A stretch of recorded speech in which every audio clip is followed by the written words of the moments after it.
Sabda TV. Assalamualaikum warahmatullahi wabarakatuh. Alhamdulillah, nahmaduhu wa nasta'inuhu wa nastaghfiruh wa na'udzu billahi min shururi anfusina wa min sayyiati a'malina. Man yahdihillahu fala mudilla lahu wa man yudlil fala hadiya lahu. Wa asyhadu an la ilaha illallah wahdahu la syarika lah. Wa asyhadu anna Muhammadan abduhu wa rasuluh. Qala Allah Ta'ala fi kitabihil karim, ya ayyuhalladzina amanu taqullaha haqqa tuqatih wa la tamutunna illa wa antum muslimun, amma ba'd. Kita lanjutkan ayyuhal ikhwah kitab Sahih At-Targhib wa At-Tarhib. Wa an Anas bin Malik radhiyallahu anhu qala Rasulullah SAW li Fatimah, ma yamna'uki an tasma'i ma usiki bihi an taquli idza asbahti wa idza amsayti ya hayyun ya qayyum bi rahmatika astaghits aslih li sya'ni kullah wa la takilni ila nafsi tarfat 'ain. Rawahu An-Nasa'i wal Bazzar bi isnadin sahih wal Hakim wa qala sahihun ala syartihima. Dari Anas bin Malik, semoga Allah meridhoinya, ia berkata, Rasulullah SAW bersabda, apa yang mencegahmu untuk mendengar wasiatku kepadamu? Itu ucapkan apabila di pagi hari dan apabila di sore hari, ya hayyun ya qayyum, wahai yang maha hidup, wahai yang maha qayyum.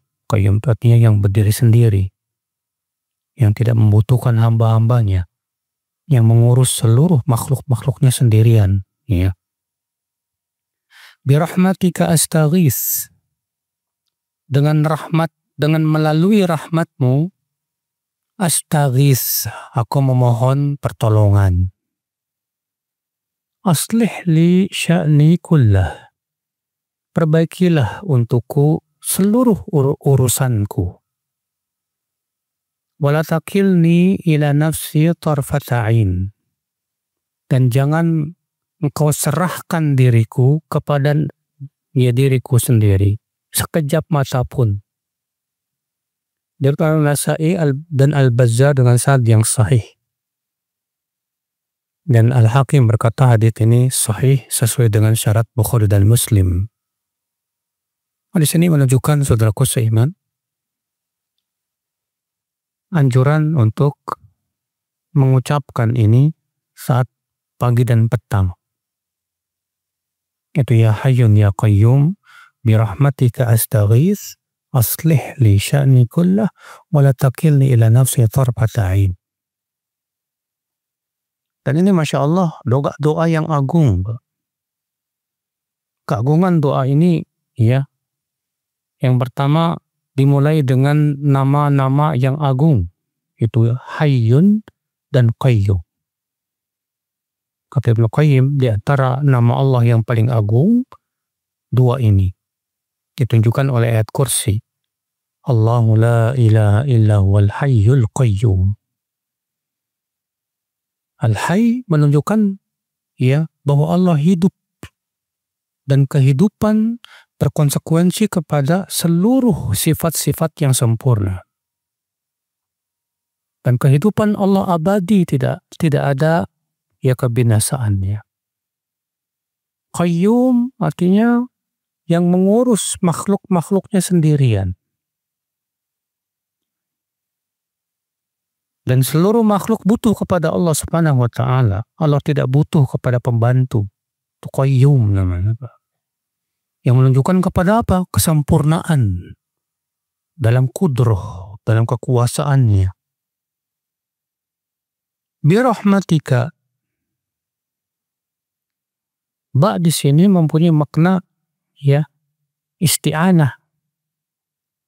Artinya meminta pertolongan melalui rahmat Allah, dan ini menunjukkan boleh, ya, tawassul melalui sifat Allah Subhanahu wa Ta'ala.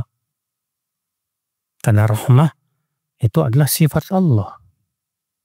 Birahmatika, dengan rahmatmu. Artinya dengan melalui rahmatmu, ini namanya tawassul. Astaghith, aku minta pertolongan. Gauth. Aslih li sya'ni kullah, perbaikilah seluruh urusanku. Ini subhanallah permohonan yang agung, Pak. Agar seluruh urusan kita diperbaiki oleh Allah Subhanahu wa Ta'ala. Lalu beliau mengatakan wala takilni, dan jangan engkau serahkan aku kepada diriku sesekejap mata pun. Artinya jangan sampai ya Allah engkau tidak membantuku, tapi engkau malah menyerahkan aku pada diriku sendiri, sementara kita sebagai hamba lemah ya. Apa kemampuan kita kalau bukan karena Allah yang membantu? Ya kata Islam saudaraku seiman, maka jangan lupakan ini untuk senantiasa membaca ini akhal Islam saudaraku seiman di waktu pagi dan petang. Hadis berikutnya an Ubay bin Ka'ab radhiyallahu anhu annahu kana lahu jurnun min tamrin fakana yanqus faharasahu dhata laylah fa idza hiya bidabatin shibhal ghulamil muhtalim fasallama alaihi faradda alaihi salam faqala ma anta jinniyun am insi qala jinni qal fanawilni yadak fanawalahu yadahu fa idza yaduhu yadu kalbin wa sya'ruhu sya'ru kalbin qala hadha khalqul jin qal qad alimatil jinnu annama fihim rajulan ashadda minni qala fama ja'a bik qala balaghana annaka tuhibbus sadaqah faji'na nusibu min ta'amik qala fama yunjina minkum qala hadhihi al-ayah allati fi suratil baqarah Allahu la ilaha illa huwal hayyul qayyum man qalaha hina yumsi ujira minna hatta yusbih wa man qalaha hina yusbih ujira minna hatta yumsi falamma asbah ata Rasulullah sallallahu alaihi wasallam fadzakara dzalika lahu faqal sadaqal khabith rawahu an-Nasa'i wa Tabrani bi isnadin jayyid wa lafdhulah. Dari Ubay bin Ka'ab bahwa ia memiliki jurn. Jurn itu artinya tempat kurma ya, untuk penyimpanan.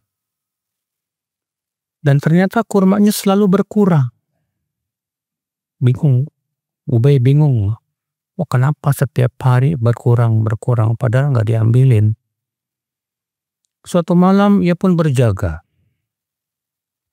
Tiba-tiba datang makhluk. Bentuknya seperti anak yang baru dewasa lah, yang baru balik. Lalu ia mengucapkan salam dan ia pun menjawab salamnya. Lalu Ubay berkata, "Kamu siapa? Kamu ini jin apa manusia?" Kata dia, "Aku jin." Kata Ubay, "Coba aku lihat tanganmu." Maka ia pun memberikan tangannya. Kata Ubay, ternyata tangannya tangan anjing. Dan rambutnya rambut anjing. Ubay berkata, "Apakah seperti ini bentuk jin?" Ia berkata, "Para jin telah mengetahui bahwa tidak ada seorang pun yang lebih kuat dari aku." Ya, dia tidak menjawab, Pak, seperti ini bentuk jin. Ya, dia hanya mengatakan bahwa jin yang paling kuat itu dirinya katanya. Makanya dari sebagian ulama mengatakan, sebagian itu disebutkan Ibnu Hajar dalam Fathul Bari, bahwa bentuk asli jin itu tidak bisa kita lihat. Dan jin pun tidak bisa memperlihatkan bentuk aslinya. Berdasarkan ayat, innahu yarakum min haitsu la tarawnahum. Sesungguhnya ia melihat kalian dari tempat yang kalian tidak bisa melihat mereka. Lalu Ubay bertanya, ada apa kamu datang kemari? Apa yang membuat kamu datang? Kata jin ini, sampai kepada kami bahwa kamu orangnya senang bersedekah. Dan kami datang untuk bisa kebagian makanan kamu. Kata Ubay, apa yang bisa menyelamatkan kami dari kamu? Kata jin ini, ayat ini dalam surat Al-Baqarah. Allahu la ilaha illa wal hayyul qayyum, yaitu ayat kursi. Siapa yang mengucapkan di sore hari, ia akan terlindung dari kami sampai pagi hari. Dan siapa yang mengucapkannya di pagi hari, ia akan dilindungi sampai sore hari. Ketika pagi hari, Ubay pun menceritakan itu kepada Rasulullah SAW. Maka Rasulullah SAW bersabda, sadaqal khabith. Benar, orang busuk itu. Ya. Berkal Nasai dan Tabrani dengan sanad yang jayyid. Dan ini lafadznya. Hadis ini akhi kita ambil faidah. Faidah yang pertama bahwa di antara jin, setan itu ada yang kerjaannya mencuri, Pak. Kalau di Indonesia kan tuyul. Ya enggak? Ya. Ada yang pernah lihat tuyul, Pak? Saya juga nggak pernah lihat itu. Iya. Dan memang benar ada jin-jin yang suka mencuri itu ada. Iya. Buktinya di sini Ubay bin Ka'ab setiap harinya selalu kurmanya berkurang. Rupanya dicuri sama siapa? Jin. Hadisnya juga menunjukkan bahwa jin itu bisa membentuk rupa. Dan membentuk rupa dengan macam-macam. Terkadang seringnya dengan anjing, biasanya anjing hitam. Kan disebutkan dalam hadis, al-kalbul aswad syaitan, kata Rasulullah. Al-kalbul aswad, anjing hitam itu setan, kata Rasulullah SAW. Iya. Saya pribadi pernah ketemu anjing kayak gini, Mbak. Besar, tingginya hampir sedada saya. Hitam semua. Waktu itu saya mau berangkat ke masjid, mau sholat subuh. Tiba-tiba keluar dari sebuah rumah. Wah, saya ketakutan. Udah banget anjingnya. Saya diem, saya liatin. Pas masuk kebun hilang.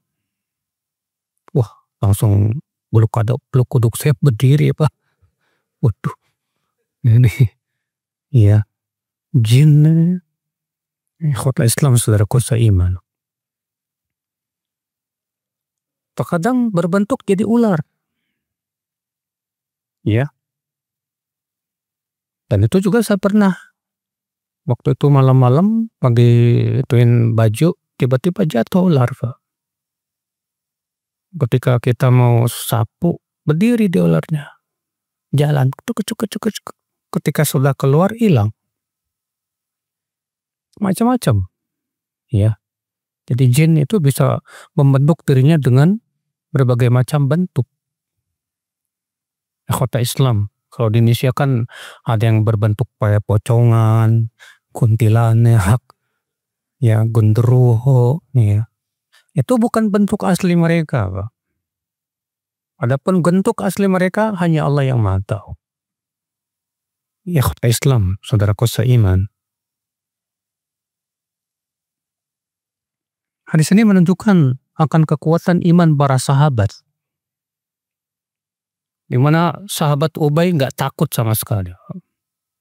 Pas ngelihat tangannya tangan anjing, mungkin kalau kita pas melihat tangannya tangan anjing lari kali Pak. Ya. Maka Ubay bertanya kepada dia, apa yang bisa melindungiku dari kamu? Maka si jin ini ya memberikan bacaan apa yang bisa dibaca, yaitu ayat kursi. Maka Rasulullah SAW membenarkan dalam hadis Abu Hurairah, kata Rasulullah SAW apa? Shadaqaka wa huwa kadzub. Kali ini dia benar walaupun dia tukang dusta. Karena kalau Abu Hurairah kan kisahnya beda lagi. Abu Hurairah disuruh menjaga makanan zakat di bulan Ramadan terjadinya ya. Kemudian datanglah makhluk mengambil ya makanan zakat itu. Kemudian ditangkap sama Abu Hurairah. Lalu ia mengadu bahwa dia miskin, punya banyak anak. Akhirnya kasihan Abu Hurairah dilepasin. Lalu di pagi harinya Rasulullah berkata, hai Abu Hurairah, apa yang kamu lakukan dengan tawananmu tadi malam? Kata Abu Hurairah, ya Rasulullah, dia mengeluh kalau dia miskin. Banyak anak, banyak keluarga. Aku kasihan. Kata Rasulullah, nanti malam dia akan datang. Dan itu benar, datang. Ditangkap lagi oleh Abu Hurairah. Sampai 3 kali. Akhirnya jin itu berkata, maukah aku ajarkan kepadamu suatu bacaan yang kalau kamu baca, kamu akan terlindung dariku. Ya, baca sebelum tidur ayat kursi. Kalau dalam hadis Abu Hurairah sebelum tidur.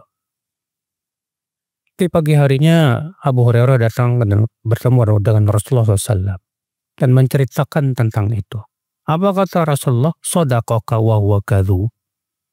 Kali ini dia benar, padahal dia suka berdusta. Tahukah kamu, hai Abu Hurairah, siapa yang datang 3 malam berturut-turut itu? Tidak, hai Rasulullah. Dia syaitan. Ya. Ikhwata Islam saudaraku seiman. Maka dari itu Pak, itu menunjukkan bahwa setan itu pada asalnya tukang dusta Pak. Salah besar kalau antum ngeruqyah orang, terus antum nanya-nanya. Terkadang ada peruqyah itu suka dialog sama jinnya. Kamu dari mana? Apa agama kamu? Ya. Sebagian ulama mengatakan tidak disyariatkan seperti itu. Rasulullah SAW ketika meruqyah, nggak ada dialog dengan jin Pak. Rasulullah ketika meruqyah orang yang kemasukan jin itu, diambilnya pelepah kurma, dipukul punggungnya sambil berkata, ukhruj aduwallah. Keluar kamu wahai musuh Allah. Jadi nggak perlu kita nanya-nanya kepada jin dulu. Ya. Ikhwata Islam saudaraku seiman.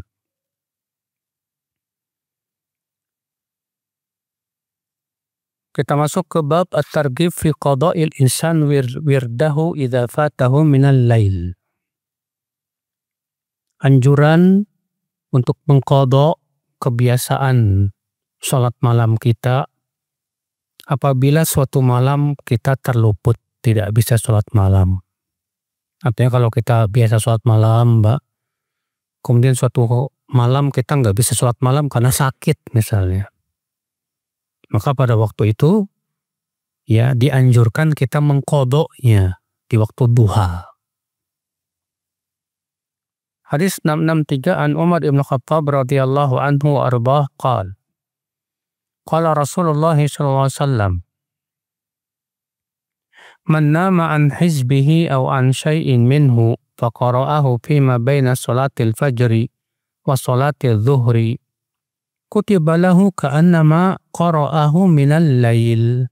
Rawahu Muslim wa Abu Daud wa Tirmidzi wa Nasa'i wa Ibnu Majah wa Ibnu Khuzaimah fi sahihihi.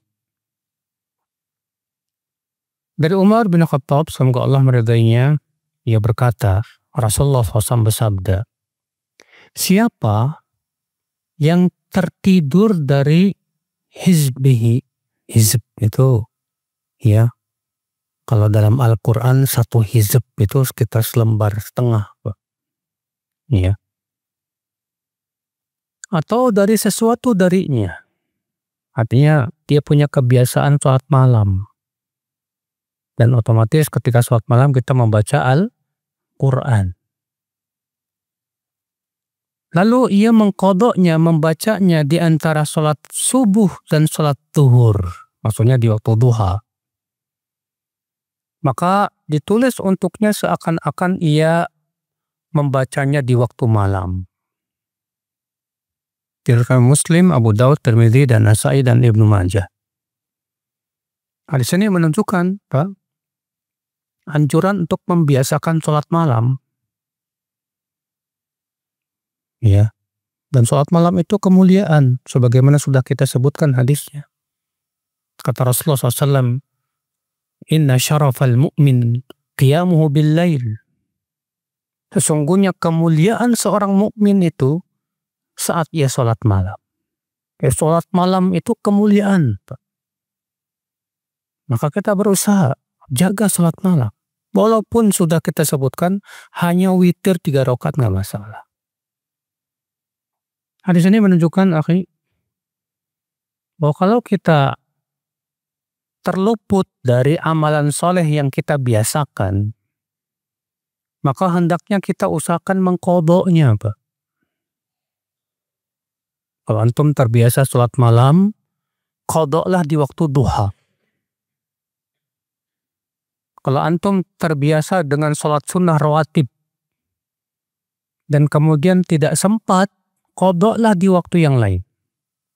Rasulullah SAW pernah tidak sempat melakukan ba'diyah zuhur. Setelah zuhur, kedatangan tamu. Akhirnya beliau sibuk melayani tetamu sampai datang waktu asar. Setelah sholat asar, Rasulullah ke rumah Ummu Salamah. Lalu sholat di rumah Ummu Salamah 2 rakaat. Kemudian Ummu Salamah bertanya, 2 rakaat apa ini? Kata Rasulullah, ini 2 rakaat ba'diyah zuhur. Tadi aku nggak sempat untuk melakukannya. Lihat, Rasulullah SAW mengqadha ba'diyah zuhurnya kapan, Pak? Setelah asar. Ya. Jadi kalau kita punya kebiasaan ibadah itu, upayakan walaupun misalnya kita terluput dari waktunya, kita qadha, Pak, di waktu yang berikutnya. Hadis ini menunjukkan juga, Pak, ya, agar kita senantiasa membiasakan diri dengan ibadah-ibadah. Dan agar tidak membiasakan diri meninggalkan ibadah walaupun hukumnya sunnah. Makanya kata siapa? Aisyah radhiyallahu anha, karena Rasulullah SAW idza amila amalan asbatahu. Rasulullah SAW itu kalau mengamalkan suatu amalan, beliau usahakan untuk menjaganya, tidak ditinggalkannya. Itu kebiasaan Rasulullah sallallahu alaihi wasallam. Kita masuk ke at-targhib fi salatid duha. Anjuran untuk salat duha. Pendapat yang rajih dan pendapat para ulama, pendapat jumhur, bahwa salat duha itu disyariatkan, Pak. Memang dalam masalah ini terjadi ikhtilaf para ulama. Apakah salat duha disyariatkan atau tidak? Ada yang mengatakan tidak disyariatkan. Ada yang mengatakan disyariatkan ketika pulang dari safar saja. Dan yang lain-lain. Pendapat yang paling kuat, salat duha dianjurkan. Namun yang menjadi perselisihan ulama lagi, apakah boleh salat duha itu dirutinkan setiap hari? Ya. Sebagian ulama mengatakan tidak disunnahkan. Tidak disunnahkan merutinkan salat duha. Dalilnya hadis bahwa Rasulullah SAW apabila salat duha seakan-akan beliau tidak meninggalkannya. Dan apabila beliau meninggalkan salat duha, seakan-akan beliau tidak melakukannya. Namun ketahuilah hadis ini lemah, tidak sahih. Sehingga tidak bisa dijadikan hujjah. Pendapat yang terkuat, salat duha boleh dirutinkan setiap hari. Nanti akan disebutkan hadisnya, di antaranya hadis Abu Hurairah, bahwa Abu Hurairah diperintahkan oleh Rasulullah, dianjurkan oleh Rasulullah untuk jangan meninggalkan salat duha setiap hari 2 rakaat. Ikhwata Islam, saudaraku seiman. Kemudian Pak, berapa jumlah rakaat salat duha? Terjadi ikhtilaf para ulama. Ada yang mengatakan salat duha itu yang terbanyak 12 rakaat. Tapi hadisnya lemah, tidak sahih. Ada yang mengatakan salat duha itu yang terbanyak 8 rakaat. Berdasarkan hadis riwayat Bukhari, bahwa Rasulullah SAW ketika Fatu Makkah salat duha 8 rakaat. Kata mereka ini jumlah yang paling banyak yang diriwayatkan dari Rasulullah SAW. Di mana Rasulullah SAW di waktu Fatu Makkah salat duha 8 rakaat. Sebagian lagi mengatakan salat duha tidak ada batasannya. Tidak ada apa? Batasannya. Dan saya condong kepada pendapat ini. Kenapa? Karena memang tidak ada satupun hadis yang membatasi salat duha. Adapun hadis Ummu Hani bahwa Rasulullah SAW ketika Fatu Makkah salat duha 8 rakaat, sebatas Rasulullah SAW salat 8 rakaat, itu tidak menunjukkan kepada pembatasan. Ya. Butuh dalil untuk apa? Mengatakan batasannya berapa. Dan tidak ada dalil yang sahih dalam masalah ini. Berarti untuk salat duha boleh sebanyak-banyaknya, silakan. Untuk misalnya mau salat duha 20 rakaat, fadol aja. Ya. Ikhwata Islam, saudaraku seiman. Dan waktu duha dimulai dari tingginya matahari setelah terbit. Setelah terbit, ditunggu sekitar 15 menit. Maka pada waktu itu dimulainya waktu duha. Kapan berakhir? Sebelum zawal. Sebelum apa? Tergelincirnya matahari.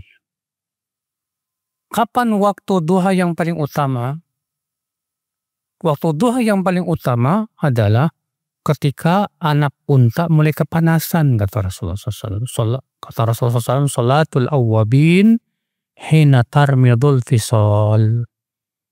Salat al-awwabin, maksudnya salat duha, itu ketika anak unta sudah mulai kepanasan.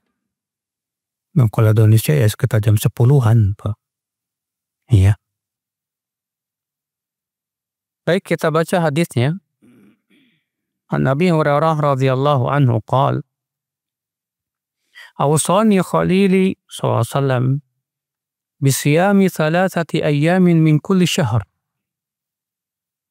wa raq'atay duha wa an utira qabla an arquda.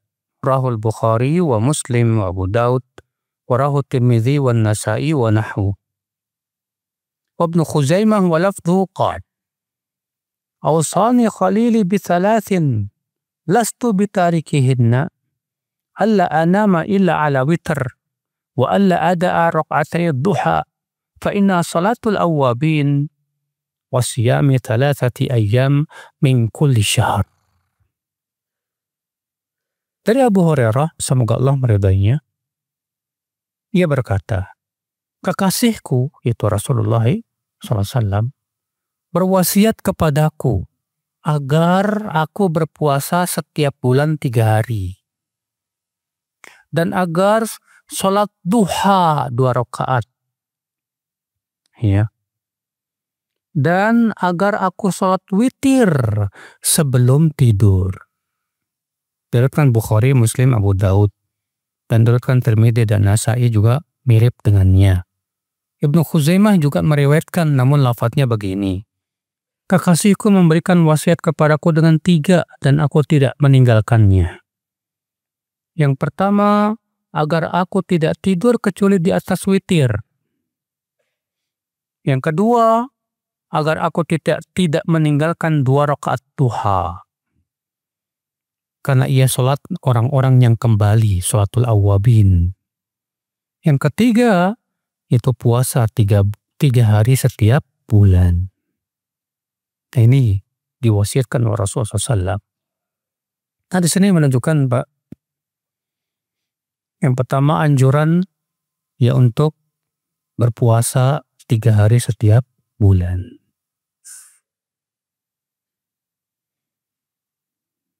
Kata-kata 3 hari setiap bulan tuh, Pak. Apakah harus berturut-turut? Ya. Karena Abu Hurairah mengatakan agar berpuasa 3 hari setiap bulan. Ketahuilah, akhi, tidak ada dalil yang menunjukkan bahwa harus berturut-turut. Ya. Seperti halnya Allah menyebutkan tentang kafarat sumpah. Bahwa orang yang melanggar sumpahnya hendaklah berpuasa 3 hari. Ya. Tapi tidak berturut-turut nggak apa-apa kata para ulama. Demikian pula orang yang tidak haji, orang yang haji kiron atau tamatu tapi tidak punya uang untuk beli dam, maka hendaklah ia berpuasa 3 hari di mana? Di Mekah dan 7 hari di negerinya. Nah, kata-kata 3 hari ini, Pak, tidak ada dalil yang menunjukkan harus berturut-turut. Maka dari itu kata para ulama, 3 hari ini boleh di awal, boleh di tengah, boleh di akhir. Namun yang paling utama adalah 13, 14, 15. Itu yang paling utama. Yang disebut dengan puasa Ayyamul Bid. Iya. Yang disebutkan dalam hadits Aisyah, Rasulullah SAW tidak pernah meninggalkan puasa di Ayyamul Bid. Iya. Ikhwata Islam saudaraku seiman. Nah, sekarang kalau antum berpuasa Senin Kemis. Kalau antum puasa Senin Kemis rutin, sudah lebih 3 hari itu, Kak. Iya. Senin Kemis. Berarti dalam sebulan berapa? 8 hari. Iya. Nah, sekarang kalau kita sudah puasa Senin Kemis, kita mau puasa lagi Ayyamul Bid, boleh, gak masalah. Ikhwata Islam saudaraku seiman. Hadis ini juga menunjukkan anjuran untuk sholat witir sebelum tidur. Namun ingat, dalam hadis yang lain disebutkan bahwa anjuran untuk sholat sebelum tidur itu bagi mereka yang merasa tidak yakin bisa bangun di akhir malam. Kenapa Abu Hurairah dianjurkan untuk witir sebelum tidur? Karena Abu Hurairah itu, Pak, orang yang sangat semangat belajar ilmu hadis. Jadi beliau itu waktu malamnya itu digunakan untuk mempelajari hadis-hadis Rasulullah SAW. Makanya Rasulullah SAW memberikan wasiat kepada Abu Hurairah supaya sholat witir dulu sebelum tidur. Tapi bagi mereka yang yakin bisa bangun nanti di akhir malam, maka yang lebih baik sholat witir itu di akhir malam, sebagaimana dalam hadis yang sudah lewat, yang sudah kita sebutkan, di mana Rasulullah menyebutkan tentang witir di akhir malam itu apa? Wadzalika afdal, kata Rasulullah, itu lebih utama. Ya. Jadi wasiat untuk witir sebelum tidur ini khusus untuk Abu Hurairah. Dan demikian pula untuk orang-orang yang tidak yakin bisa bangun di akhir malam. Hadis ini juga menunjukkan akal Islam, saudaraku seiman, anjuran untuk tidak meninggalkan sholat duha, 2 rakaat setiap hari.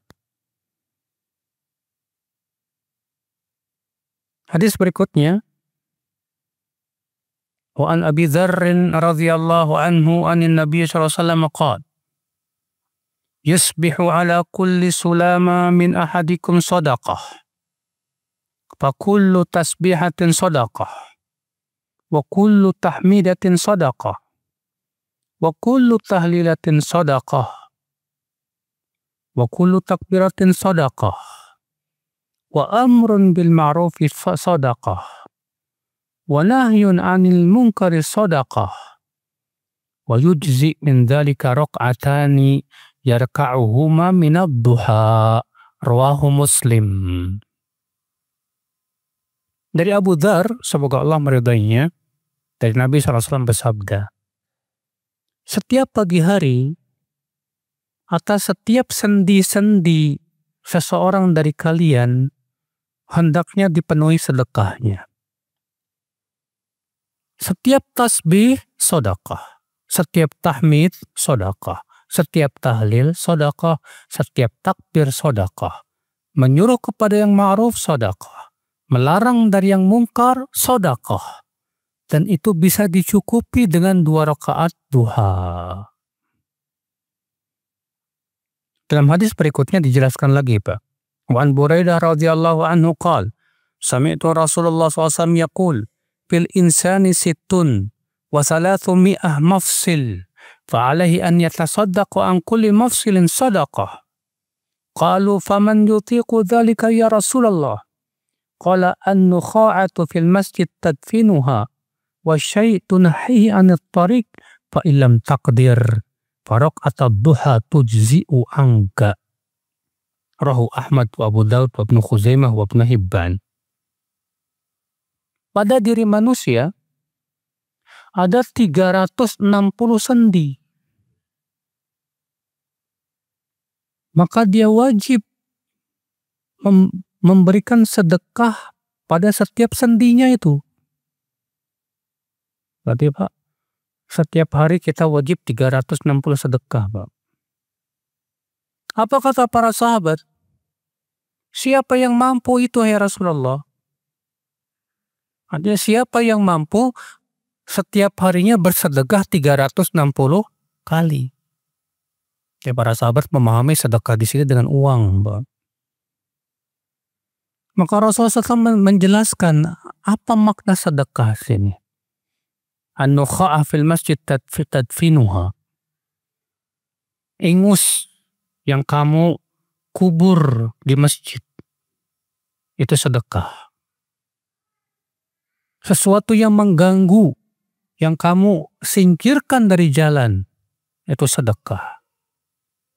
Dan jika kamu tidak mampu, maka sholat duha 2 rakaat itu sudah mencukupi. Masya Allah. Bayangkan Pak, Rasulullah menyebutkan bahwa di dalam tubuh manusia itu ada 360 sendi. Ya. Sendi-sendi yang mana? Tentu ya para ahli tulang yang paham, Mbak. Ya, dan saya pernah tanya sendiri kepada seorang tabib Cina yang ahli. Kata dia membenarkan bahwa tubuh kita ada 360 semuanya. Padahal dia bukan muslim. Ya. Makanya padahal Rasulullah bukan tabib. Rasulullah pun tidak pernah belajar ilmu apa? Kesehatan. Tapi Rasulullah SAW ya tentunya mendapatkan wahyu dari siapa? Dari Allah Subhanahu wa Ta'ala. Subhanallah ya, kata si tabib itu setiap sendinya itu mempunyai manfaat yang besar sekali untuk tubuh kita. Ikhwata Islam saudaraku seiman. Nah ternyata kata Rasulullah SAW setiap sendinya itu alaihi, pakai ala, dan dalam bahasa Arab kata ala itu biasanya menunjukkan kepada wajib, Pak. Iya. Namun ada dalil yang menunjukkan dipalingkan dari wajib kepada sunnah. Maka hendaklah dipenuhi setiap sendinya itu sedekahnya. Masya Allah. Sampai-sampai para sahabat keberatan. Siapa yang mampu, hai Rasulullah, orang yang bersedekah setiap harinya 360 kali. Maka Rasulullah menjelaskan tentang hakikat sedekah. Setiap tahmid sedekah, tahlil sedekah, takbir sedekah. Ya, menyuruh kepada yang ma'ruf sedekah, melarang dari kemungkaran juga apa? Sedekah. Iya. Jadi sebetulnya kalau kita pikir-pikir, Pak, memenuhi 360 sendi ini setiap hari bisa. Kalau antum banyak sedekah berupa apa? Zikir. Setelah sholat antum baca berapa? 100. Ya kan? Dikali 5 aja berapa? 500. Alhamdulillah. Belum lagi antum baca zikir pagi dan petang. Ya, hadisnya sudah lewat. Rasulullah menganjurkan di waktu pagi dan petang subhanallah 100, alhamdulillah 100, Allahu akbar 100, la ilaha illallah wahdahu la syarikalah, lahul mulku wa lahul hamdu wa ala kulli syai'in qadir 100. Tambah lagi subhanallah wa bihamdi 100. Tuh. Alhamdulillah. Kalau kita baca itu terpenuhi, Pak. Kalau ternyata kita malas, ya sudah, kata Rasulullah, sholat 2 rakaat duha. 2 rakaat duha sudah bisa mencukupi 360 sendi. Masya Allah. Ini menunjukkan akan keistimewaan daripada sholat apa? Duha. Ya akal Islam. Ya kalau antum merasa, aduh, kayaknya berat deh kalau 360 zikir. Udah sholat duha aja. Dengan cara itu Masya Allah terpenuhi. Ikhwata Islam saudaraku seiman. Hadis berikutnya hadis Abu Darda juga sama. Awsani habibi bisalas. Kekasihku berwasiat kepadaku dengan 3 perkara. Lan ada'ahunna ma'ishtu. Aku tidak akan pernah meninggalkannya selama aku masih hidup. Yaitu berpuasa 3 hari setiap bulan, sholat duha, dan agar aku tidak tidur kecuali setelah sholat witir. Iya, rupanya ada 2 sahabat, Pak, yang diberikan wasiat ini. Yang pertama tadi siapa? Iya, Abu Hurairah. Yang kedua ini Abu Darda radhiyallahu anhu wa radhah. Ikhwata Islam saudaraku seiman. Hadis berikutnya. Wa Abdullah bin Amr bin As radhiyallahu anhuma qala ba'atha Rasulullah sallallahu sariyatan faghanimu wa asra'u ar-raj'ah fatahaddatha an-nasu biqurbi maghzahum wa kasrati ghanimatihim wa sur'ati raj'atihim faqala Rasulullah sallallahu ala adullukum ala aqraba minhum maghza wa akthara ghanimatan wa awshaka raj'atan man tawadda'a thumma ghada ila al-masjid li subhati ad-duha fahuwa aqrabu minhum maghza wa aktharu ghanimah wa awshaku raj'ah rawahu Ahmad min riwayat Ibn Lahiyah wa Tabrani bi isnadin jayyid. Dari Abdullah bin Amr, semoga Allah meridainya, ia berkata, Rasulullah SAW mengirim pasukan perang. Maka mereka mendapat ghanimah. Pulangnya cepat lagi. Udah ghanimahnya banyak, pulangnya cepat. Maka orang-orang pun dia berbincang-bincang. Wah, mereka ini pasukan ini, ya, perangnya nggak jauh, dekat. Ghanimahnya banyak, pulangnya cepat lagi. Maka apa kata Rasulullah? Maukah aku tunjukkan kalian kepada yang lebih dekat lagi tempat perangnya, lebih banyak lagi ghanimahnya, lebih cepat lagi pulangnya. Itu siapa yang berwudu di rumahnya, lalu pergi ke masjid untuk salat duha, maka itu lebih dekat jaraknya, lebih banyak ghanimahnya, dan lebih cepat pulangnya. Sudah masuk isya. Nah, Allahu alam. Nah, kita tutup wabillahi taufiq. Assalamualaikum warahmatullahi wabarakatuh.